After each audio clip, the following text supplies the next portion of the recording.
Саламатсыздар ма? Бүгін мен сіздерге стаканның немесе тарелканың астына қоятындай майлықты қалай тоқуды көрсетемін. Бірінші жіпті қолымызға орап, осылай 3 ілмек жасап аламыз. Және де 8 баған жасаймыз. Әр бағанның ортасынан осылай 1 ілмек жасап отырамыз.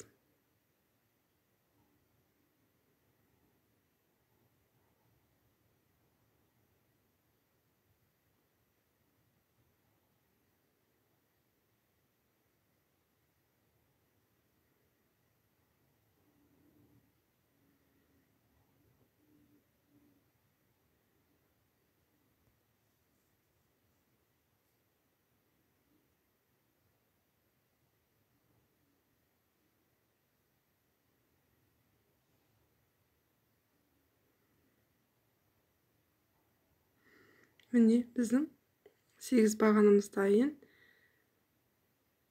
Енді жібіміздің үшін шеңбер қылып қосамыз. Және де 3 ілмек аламыз.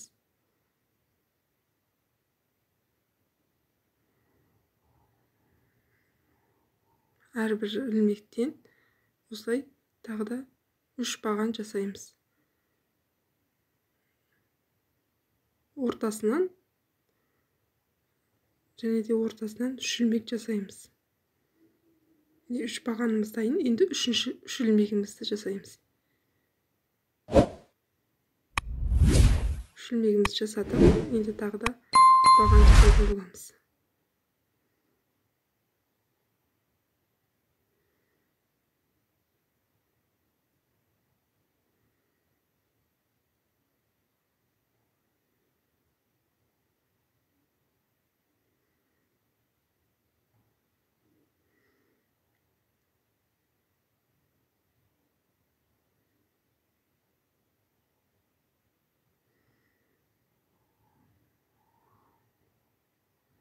Осылай 8 реттен 24 штук баған жасайтын боламыз.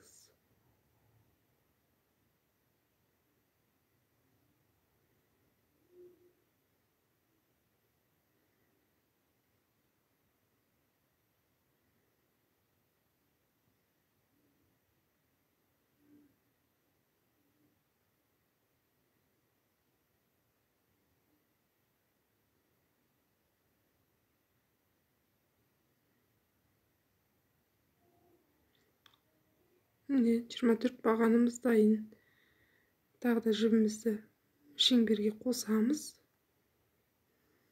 Енді осылай 3 шеңбер бір-біріне ұқсас 3 шеңбер жасап аламыз. Енді осыны бір-біріне қосатын боламыз.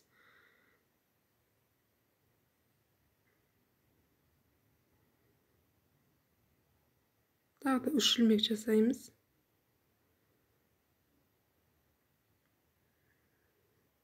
Және де 3 баған жасап аламыз.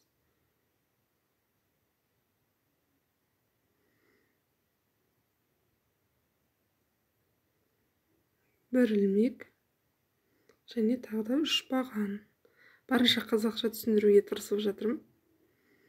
Егер де менің каналым ұнаса, лайк басып, маған подписаться етіп кетуді ұмытпаңыздар. Және де менің еңбегімді бағалап, лайк баса кетіңіздер.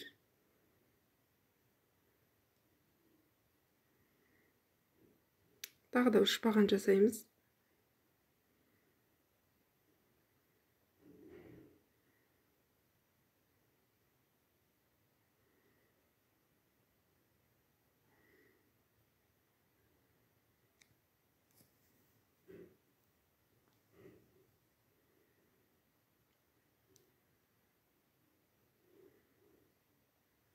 Бірінші ілмектен алып,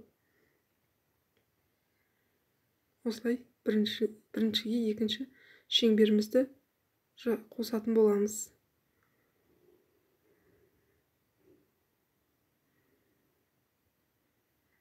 Бұл жерде тағы да 3 баған жасаймыз.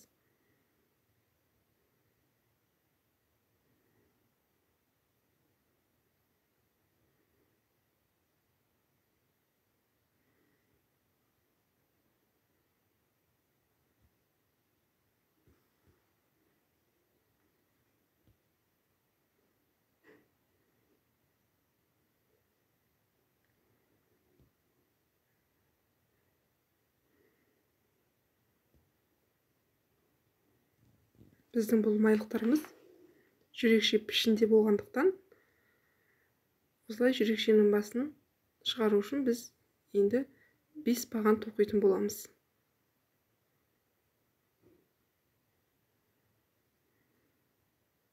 Бес бағаннан 4 қатар жасайтын боламыз. Немесе 4 ұштық жасайтын боламыз.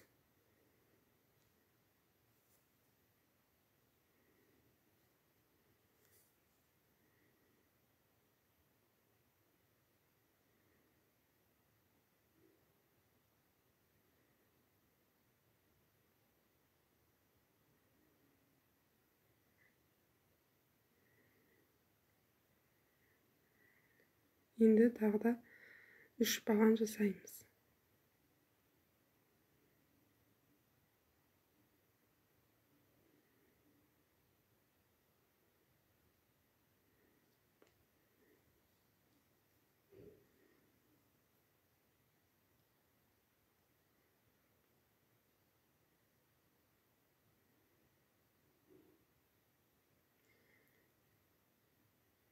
Енді үшеуін біріктіру үшін бізге үшеуінен 3 ilmek алу керек болады. Міне біріншісін алдық.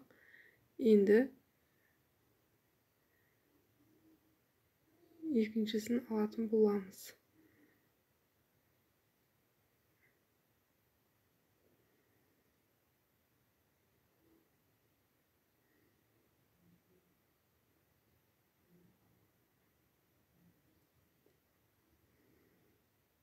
Екіншісін де дайындап алдық. Енді үшіншісін қосатын боламыз, үшінші шеңберімізді. Оны да қолымызға алып, не осылай. Үшеуін басын біріктіріп алдық.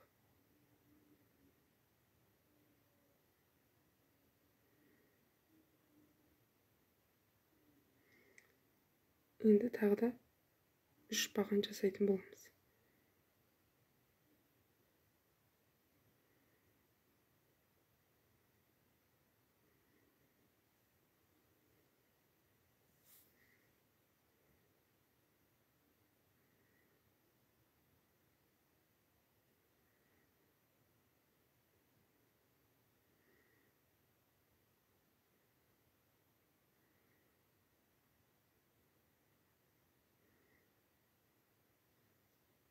Келесі бізде 5 баған болады.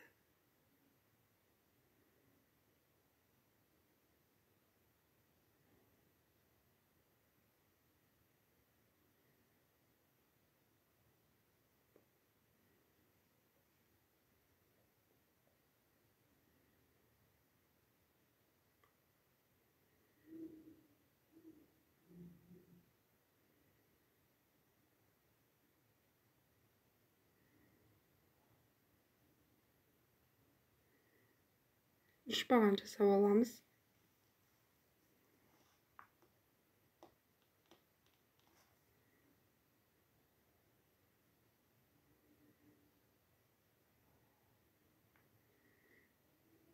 Бір ilmekten қалдырып кетеміз.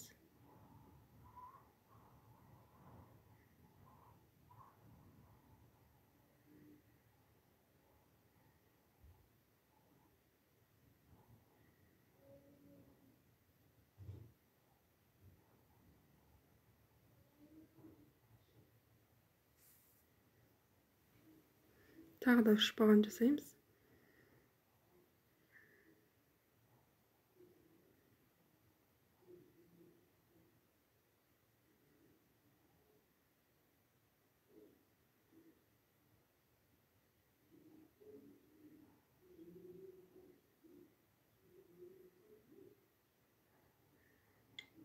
Және де 3 баған жасайтын боламыз.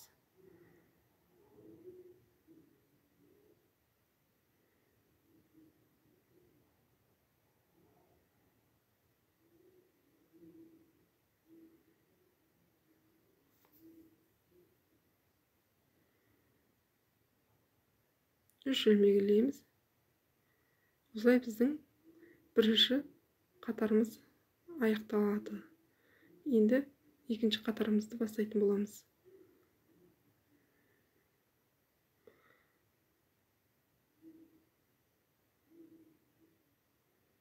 Ол үшін тағы да 3 ilmek іліп аламыз. 3 жиек осылай. Тағы да 3 баған жасаймыз осылай. Біздің жаңа қалған 3 ilmegimiz ол 1 баған болып есептеледі. Осымен 3 бағанымыз дайын. Енді ары қарай жалғастырамыз. 1 ilmek ілеміз. Және де тағы да 3 баған жасайтын боламыз.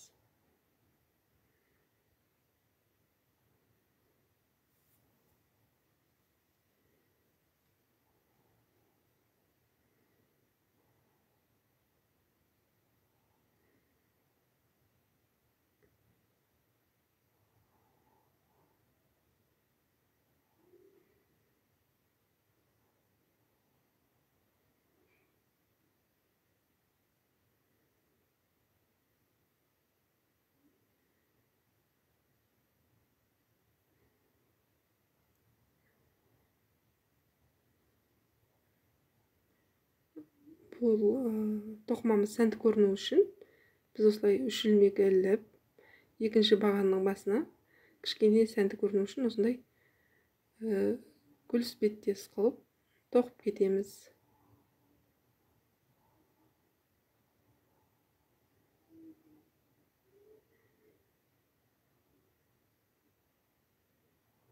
Бұл ilmектер кішкене болсын біздің жүрекшемізге сән беріп тұратын болады.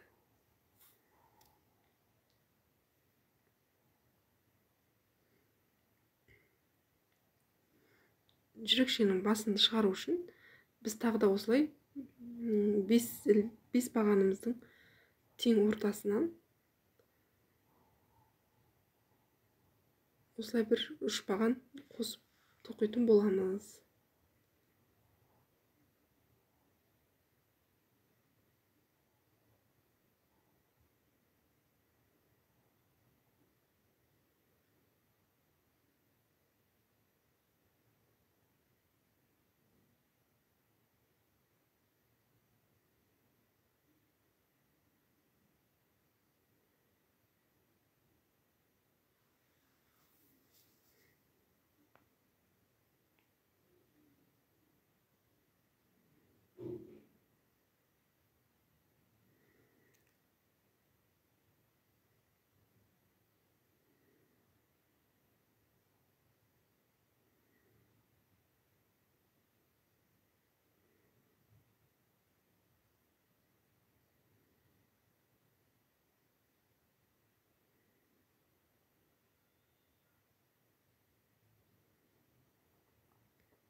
Сіздерге түсінікті болу үшін тағы да бір мәрте көрсете кетейін. Мұқият қарап алыңыздар.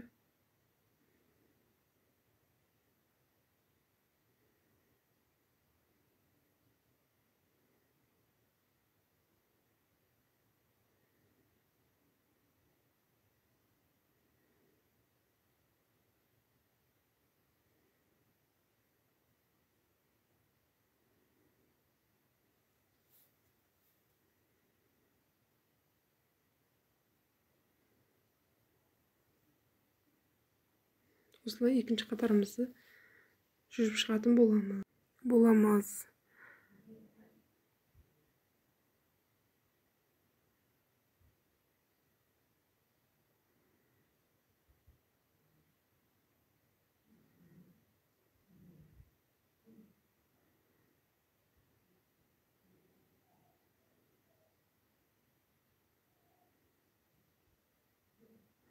Жүрекшенің орта тұсына келдік. Енді бізде осылай 2 ilmектен кейін дәл ортасынан тек қана 1 ilmekпен іліп алатын боламыз. Және 2 ilmek жасаймын. Бағанымыздың бір жағын жай ғана 1 ilmekпен жасайтын боламыз. Екі жағы да осылай жасалады. Және орап, енді осылай үлкен баған жасайтын боламыз. Бір ғана ораймыз. Жаңа біріншісінде ораған жоқпыз, екіншісінде осылай орадық.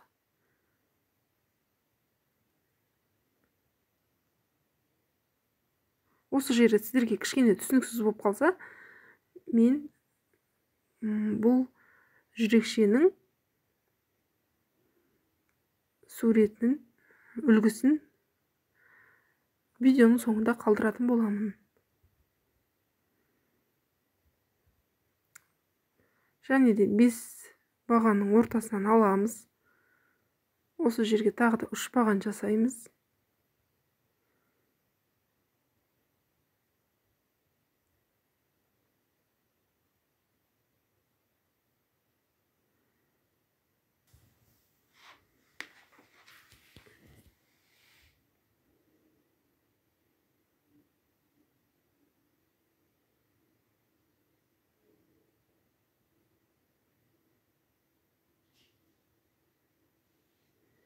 Осылайша жүрекшеміздің бұл орта тұсын осылай жасап аламыз.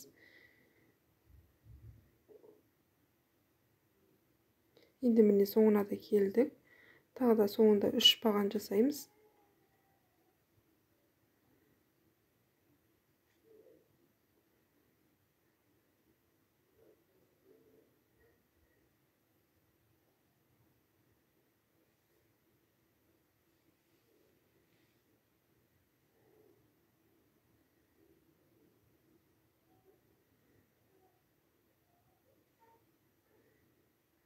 Екі ілмегіліп бір баған тағы да жасайтын боламыз. Тағы да екі ілмегілейміз.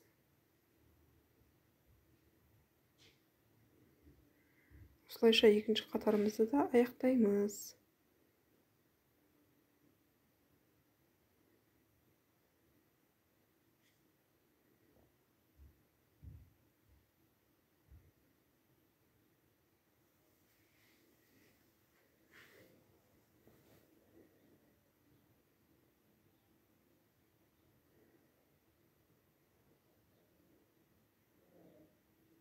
Осымен біздің жүрекшеміз дайын. Ұнаса лайк басып, менің арнама тіркеліп кетуді ұмытпаңыздар.